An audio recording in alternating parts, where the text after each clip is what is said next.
So, folks, I'm going to come around and check your homework. That's the measurement for the index card and the Post-its and the paperclip that I asked you to write on the back of the card. You could please get that out along with your lab safety contract if you didn't turn it in on Friday.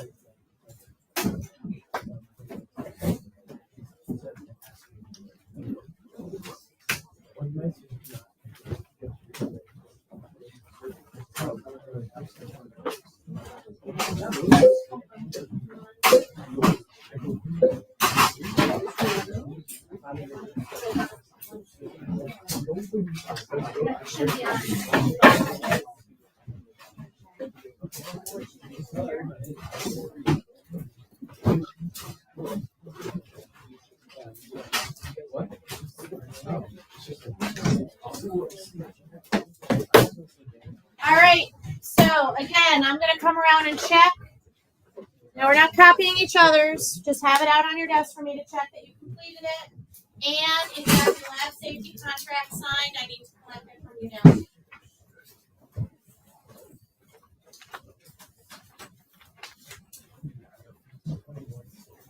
I'm going to tell you what the answers are and what the tolerance range is.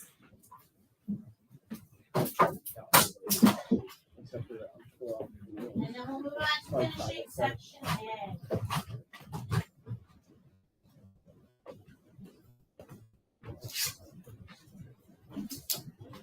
Let's see. Just turn it back in your binder.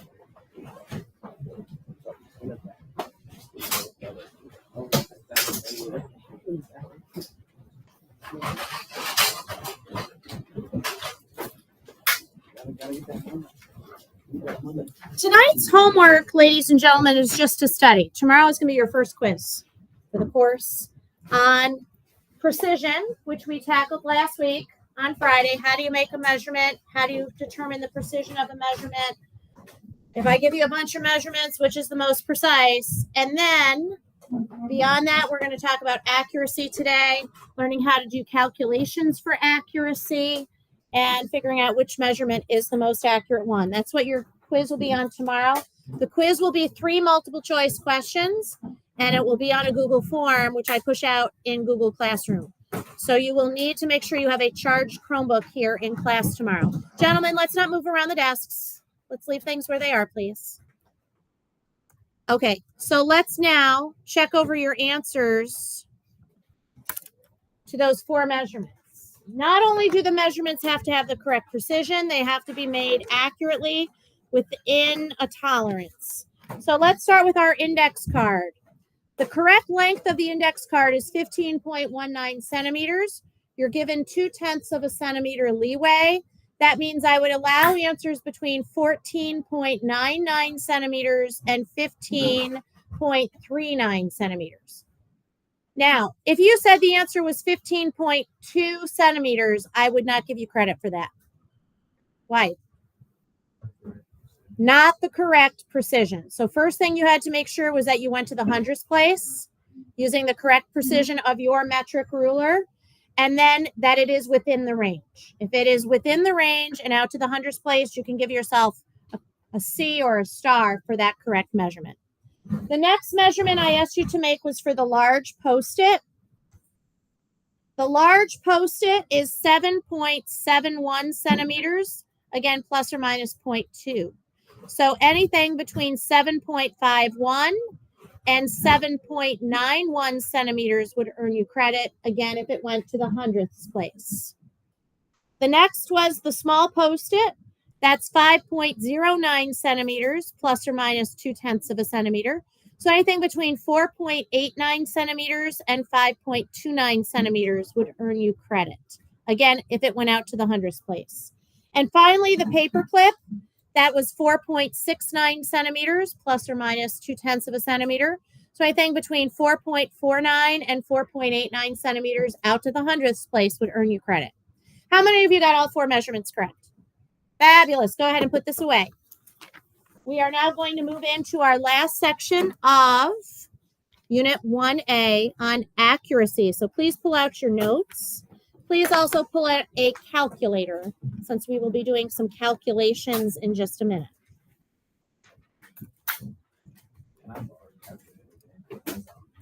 You need to have it here tomorrow, though.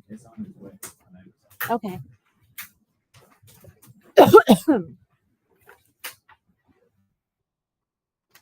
When we get to that point, I'll be happy to loan you one. You're welcome.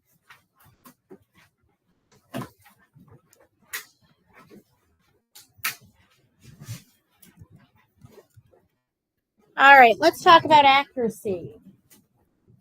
Accuracy refers to how well a measured value agrees with the accepted value. So we're basically just continuing our notes from Friday. Friday we talked about precision. Now we'll talk about accuracy. They go hand in hand when we make measurements. So accuracy refers to the extent to which a measured value agrees with an accepted value. Now, where do we often get accepted values? Very often they're given to us by the manufacturer of something, or they're listed right on the object.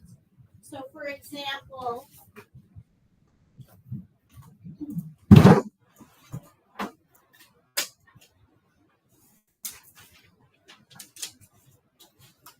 this is a mass. We buy these in sets with hooks on them for various labs that we do. And there's a number written right on it. Can you tell the class what that says? And what's underneath that? 1,000 grams, 1,000 lowercase g, 1,000 grams. So the accepted value for this, if I were to mass it, should be 1,000 grams. How do I get that accepted value? I just read it right off of it. Okay.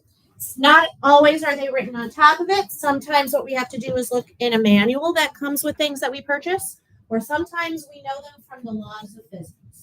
The laws of physics don't work without these accepted values. You'll learn some of these accepted values as we go through the course. So let's take a look.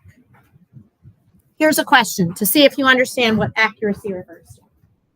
We have several students massing this. They all went to the same measuring device. How do I know they all went to the same measuring device?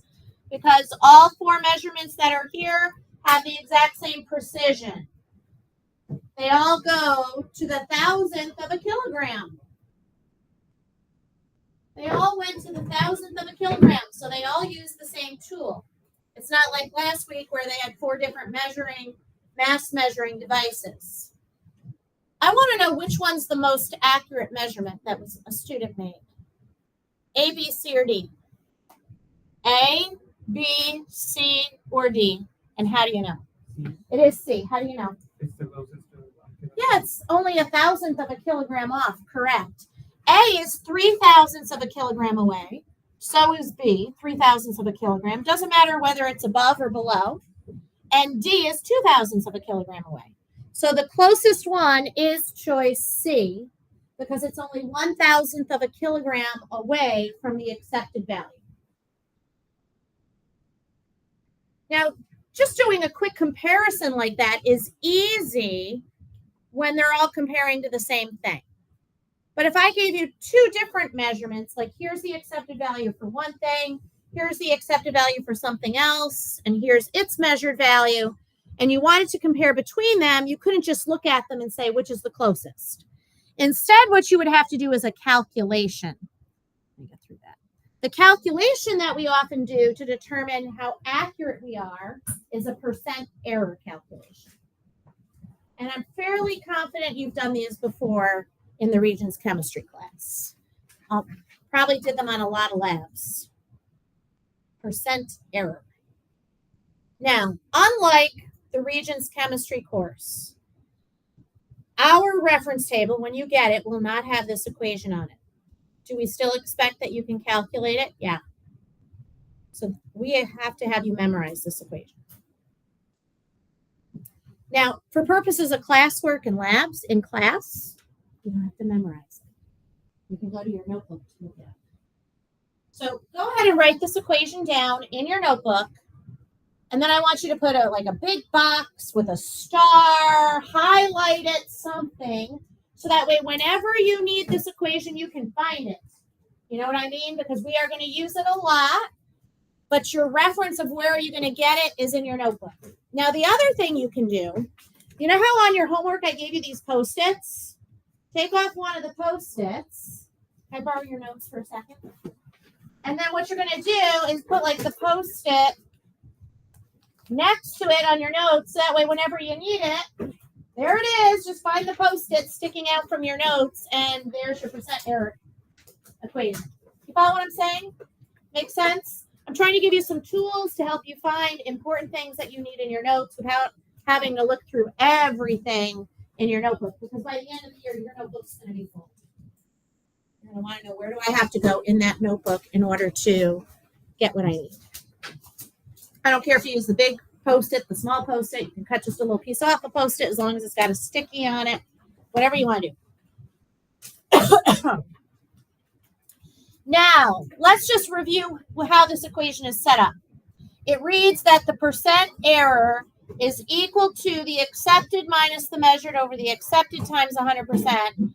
Accepted refers to the accepted value. Measured refers to the measured value. And then there are these vertical lines around the numerator. Do you know what those vertical lines mean in the equation? Yeah, it's an absolute value, which means if you get a negative value on your calculator, you just drop it. We don't have negative percent errors. Just ignore the negative sign. Now, an added benefit of that is it means it also doesn't matter if you do accepted minus measured or measured minus accepted. And I know very often students get hung up, am I subtracting in the correct order? It will not matter because you're going to do an absolute value in the numerator anyway.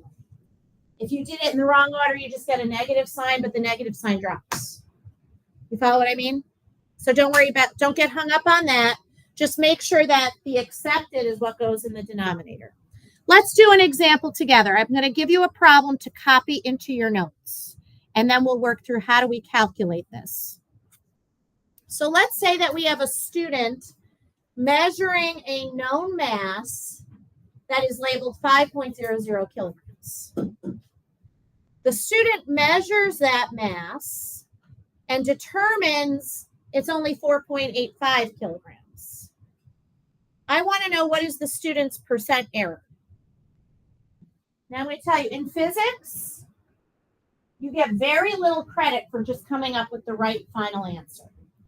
Most of your credit is given for, can you set this up correctly?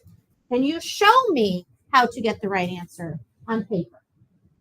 So in a moment, I'm going to show you what you want to write down in your notes to get credit for doing this type of calculation in this class. Okay, to get full credit, I should say. If you just came out with the right answer, you'd get only maybe 1 out of 3 points. Because you didn't show me your work. You got to show me your work. The thought process is what I'm more interested in than can you just punch it into a calculator and get the right answer. Okay, to me, that's nothing. You could just go to ChatGPT and ask the question and it'll give you an answer. Is ChatGPT always right? No. AI is not always right. So you want to be careful of that, especially with physics questions. I've put in some really hard physics questions that I know what the answer is, and it's gotten them wrong. I'm like, oh, that's good. That's comforting to know that I still will have a job.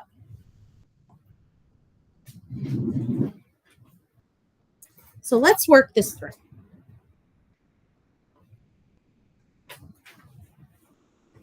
First thing you have to figure out in this question, you've got two measurements given to you, 5.00 kilograms and 4.85 kilograms. You'd have to figure out which is the accepted and which is the measured. Jacob, can you tell me which one is the accepted? The 5.00 kilograms is our accepted value. That is correct, which means 4.85 is the measured one. Does everyone have that problem copied down in their notes? So I can switch over to my document camera. Okay, I'm switching. You won't see that again. So here we are on the document camera. Let me just share the document camera. All right. So to set this up, the first thing you're going to do is write the equation that you're using to calculate it. Percent error is equal to the absolute value of the accepted value minus the measured value all over the accepted value times 100%.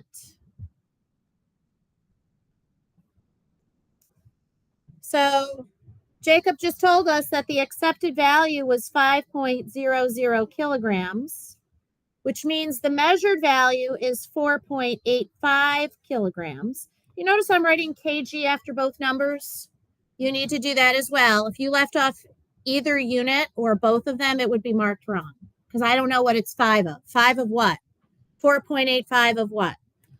All over the 5.00 kilograms. Put your absolute value symbols around the numerator times 100%. Now go to the calculator, do the subtraction in the numerator. What is 5.00 minus 4.85? 0.15 kilograms over 5.00 kilograms. Notice I also did the absolute value. So if I got a negative sign, I would just drop it at this point. Times 100%. Now you can go to your calculator and do the math. So on our calculator, we would do 0.15 divided by 5.00 times 100. Now the calculator says 3. I actually need you to write this answer with sig figs, which we'll be talking about tomorrow. The correct answer would have 2 significant digits because of the numerator, 2 non-zero digits. So this would be 3.0%. And that is what we would box in as our final answer for the percent error. Did you get that example copied into your notes with that level of detail? Because that is what I expect to see. If you're skipping steps, you're not going to get full credit. I want you to get a full 100% on a question like that because it's not a hard question. All right, so let's go back to the presentation. Bless you.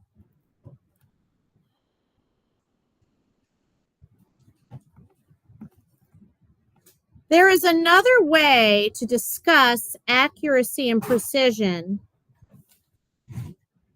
in terms of patterns with data. What you see here are 4 bullseyes, 4 targets. If you've ever played darts or, geez, the thing now is like to go axe throwing. Has anyone ever been axe throwing? Is it fun? I'm kind of afraid to do it, just because I know me. I'm kind of klutzy. If I threw an axe, I'd probably end up cutting off my arm or something like that. So I would not do that myself, but we're looking at a pattern of shots. Let's talk about throwing darts. What is the objective when you're throwing darts? Where do you want to get on the target? Where? The center of the bullseye, right here. So that's where you're trying to get. Notice this person is throwing 4 darts on each one. And what we often will do is ask you to describe the pattern of throws or the pattern of shots or the pattern in the data. This pattern that you see here is considered to be both accurate and precise. Can you tell me why this pattern is said to be accurate? Yeah, all 4 have hit the target. So that is accurate. You got where you wanted to go. But it's also precise. Yeah, you're consistent in what you're doing. You're not all over the place. Every time you throw, you are getting exactly on the target. Okay, it's like if you're playing a sport, let's say soccer, and you're trying to get the ball in the goal, in the net. Every time you're going on goal, you're making it. You're very precise. You shoot and you miss, you're not precise. Okay? You want to be doing the same thing repeatable. It's called repeatability or consistency. That's another way to refer to precision. This one is not accurate, but it is precise. Can you tell me why that is not accurate, first of all? Yes. Yeah, it's nowhere near the bullseye. Not a one. They are all far away from the bullseye. Not accurate. We didn't hit our goal. But they are precise. Why are those shots precise? Yeah, that person is just consistently bad. So when you're playing darts, you'd usually do it on a team. A lot of people do it for money. I would not pick this person to be on my team because I know, yeah, they're always going to shoot. They're never going to get near where I want them to get. Not ever. So I don't want them on my team. How about this pattern, which is described as being both accurate but not precise? Any idea why that's accurate, even though not any of them hit the target? Yeah, they are. And what we do when we have multiple shots, like when I did a lab, we did our lab on Friday, you had multiple lengths. What did we do with those 4 lengths? You average them. If I were to look at the average, that's all I really care about. If I were to average where these shots were, where would it land? Right in the center. Halfway between these is here. Halfway between these is also in here. So that average is accurate because it's on the bullseye. But it's not precise. Why isn't it precise? Not precise. Why?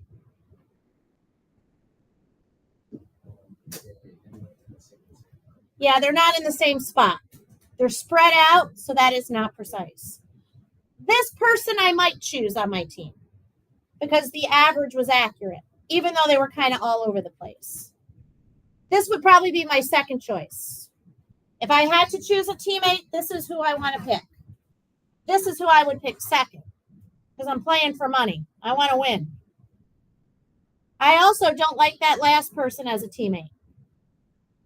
This is not accurate and it's not precise. Why is it not accurate? Yeah, none of them are near the target, and the average is way out here, far from the bullseye. It's not precise because, can you tell me why it's not precise? I got to get names down. Mariah, why is this not precise? Yeah, that's spread out. So not precise because they're not consistently in the same spot. Not accurate because the average is not next to the bullseye. Okay? Are you going to be given pictures like this and have to identify them and label them? Absolutely. So I hope you have these pictures in your notes labeled and explained why they're accurate and precise or not accurate and precise and so on and so forth. You need a minute to get those in your notes? Okay. You're going to see we draw lots of pictures in this course to help us understand what's going on. So I'll give you a moment to do that. Get that in your notes. If you write yourself a pass, I'll approve it through Securely. Just give me your Chromebook after you've written it, and I'll approve it on your device.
Thank you.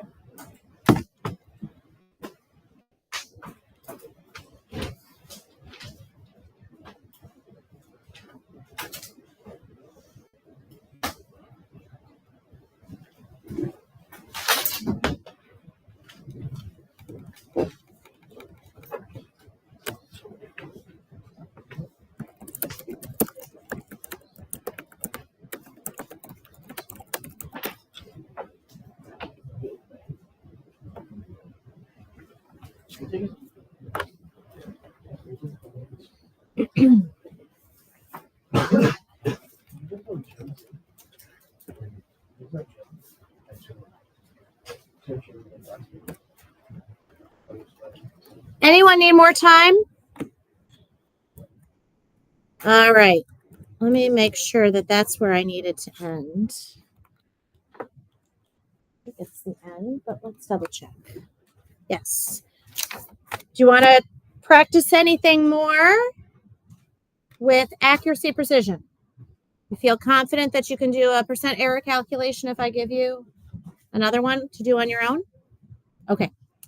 Then let's see, how are we doing with time? We have a lot of time. So what I'm actually going to do, since there is no written assignment, I'm actually going to start our next presentation that we would actually be doing tomorrow. So that way tomorrow we have time at the end where there is a written assignment. So you would have time tomorrow in class to work on homework that's due the next day. So let me open up that next presentation and we'll get started on that. This is not going to be quizzed tomorrow. The quiz on this would be on Wednesday. The quiz on this would be on Wednesday. And we're going to be talking about significant figures in the next part of our Unit 1. Let me just make sure I'm sharing that.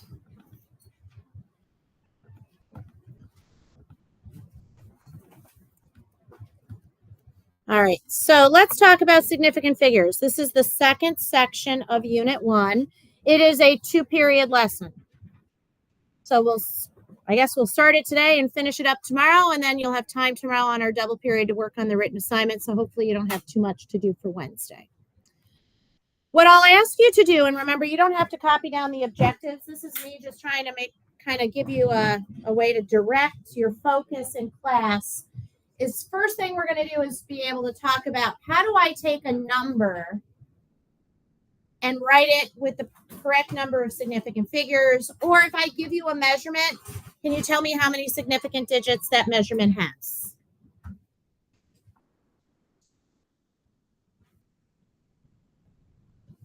Oh, goodness. I'm trying to get this to end.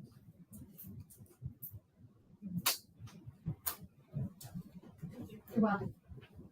Okay, the second piece, which is like the second half of the lesson, is to be able to do arithmetic operations like addition, subtraction, multiplication, and division with multiple measurements, and then express the final answer to the problem with the correct number of sig figs. So we're going to break it up into 2 parts, and all we're going to get to talk about today is why are significant figures something we talk about in a science class, and then we'll hopefully get into, can you figure out how many sig figs are in a measurement? So significant figures or significant digits are important because in science classes and in the real world science, what scientists do is they work with measurements all the time. And as we discussed last week, every measurement was made with a particular measuring tool that had a certain degree of precision. So if we completely ignore the precision of measurements, we are ignoring the fact that I use a digital stopwatch instead of an hourglass to measure the time. We don't like to do that in science. If we do that, we end up with measurements that are either much too precise or not precise enough. We want to make sure that scientists are doing things very precisely according to the tools that they have. So as we discussed, every measurement has a certain degree of precision. And of course, when we make a measurement, we don't want to just do it kind of willy-nilly. We want to pay attention to what we're doing and do it very carefully so that way we're also accurate in what we're doing.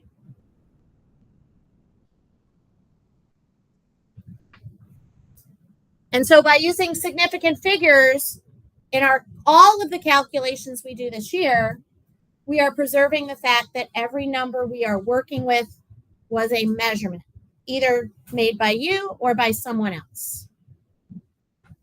And when I say someone else, it could be someone like Albert Einstein made a measurement, and we are using his measurements in our calculations.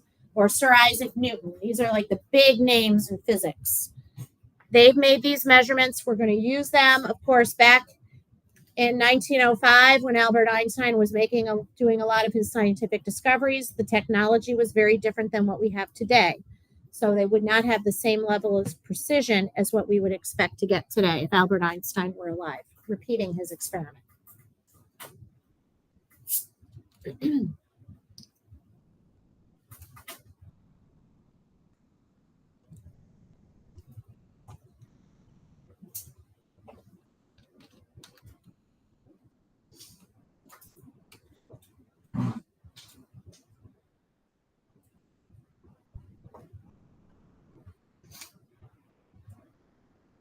Anyone need more time with this slide?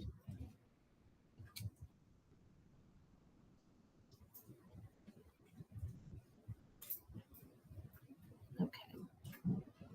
So this slide you're not going to copy now. Hear what I just said? Do not copy this. This is a slide that if you really wanted to, you could memorize it, but we're not going to. There are some tricks to doing significant figures that I'm going to go over with you. When I look at a measurement, one thing I look for are non-zero digits. Those are digits 1 through 9. Those are always considered to be significant. If I had a 0 after a decimal point, that would be significant. Those are called final zeros. This is like 2.10 centimeters. That is a final 0. And that would always be a significant digit. By the way, the first rule is the easiest one. If it's not a 0, it counts. The other 3 rules deal with zeros being in different locations. And so I'm going to go through what those are, and then I'll teach you the trick. The second rule for a 0, which is rule number 3, is that if I had a 0 between 2 other significant digits, they would be significant. Like 2.004 meters. These are in between zeros. So they would always count because the 2 and the 4 have to count because they're non-zeros. The last rule is that if I had a 0 used solely for spacing a decimal point, we wouldn't count it. Like 0.00215 seconds. These zeros are what we call placeholders. They are there just so the 2, the 1, and the 5 are in the appropriate position in the number. But as you'll see on Wednesday, we have another way to write this measurement in science that gets rid of those zeros. It's called scientific notation. Probably you heard of that in middle school. When we write this in scientific notation, those zeros go away, and it still retains the number of significant figures that it has. So these placeholder zeros don't count as significant digits, and we'll talk about those later.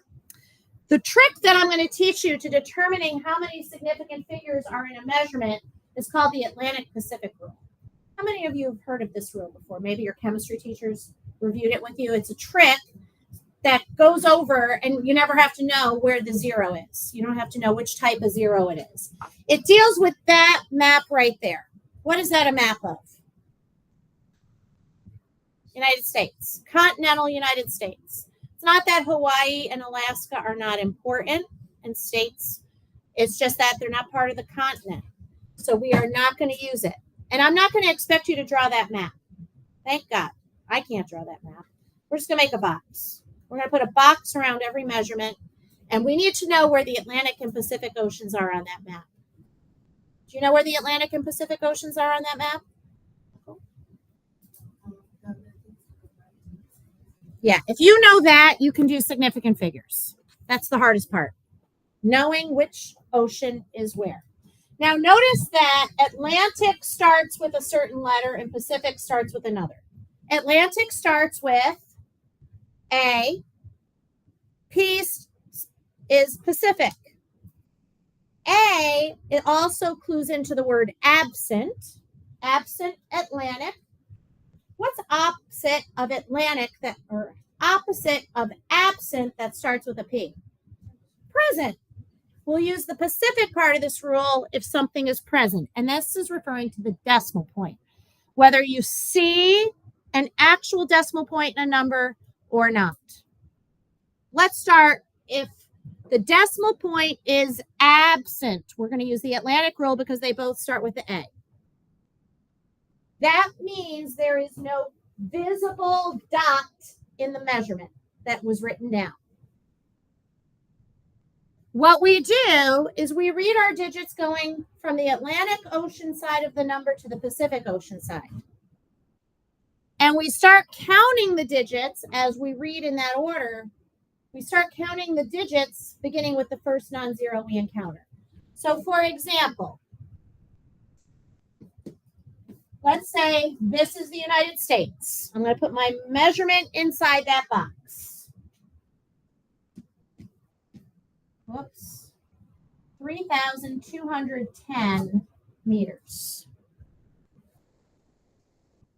Do you see a decimal point in that number? No, it's absent. Here's the Pacific Ocean.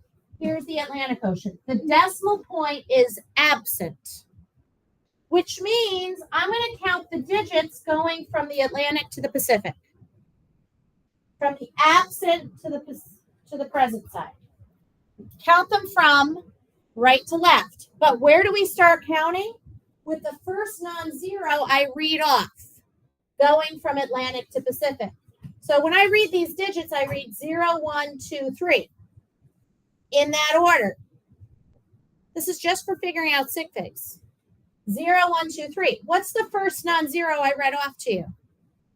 The 1, which means everything else till I get here, we're going to count. So this measurement has 1, 2, 3 significant figures. Let's try another. Let's look at 2,001,00 seconds. Here's the Pacific Ocean. Here's the Atlantic Ocean. Is there a decimal point in that number? No. So it's absent. What's the first non-zero digit you would read as you go from Atlantic to Pacific? The 1. And now you're going to count them all until you get here. Doesn't matter what it is once you read off a non-zero.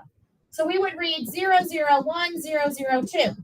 That's the first non-zero. So how many are after that? 1, 2, 3, 4. This would have 4 sig figs. Does that make sense for that? You want to take a guess how the Pacific rule works? Exact opposite. If the decimal point is present, we use the Pacific rule. The Pacific part of this rule, because the decimal point's there.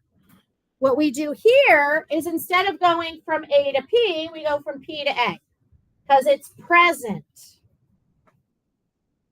And then you're going to start counting them once you hit a non-zero. So it's almost the same thing. It just, this tells you which way you're going to count the digits. So let's look at an example of this. 0.00210 grams. We have to make sure when we're writing decimal points that they are very visible. Very visible dots. You don't want me to think that you just have a stray pencil mark on the page or a little fleck from the copier. They will look very deliberate like that. There's a decimal point. It's present, so we're going to read them in this order. 000210. What's the first non-zero I read? The 2. So we count them, read them all after that. 210, that means this has 3 sig figs. Are you following me? Is this making sense? All right, how about this one?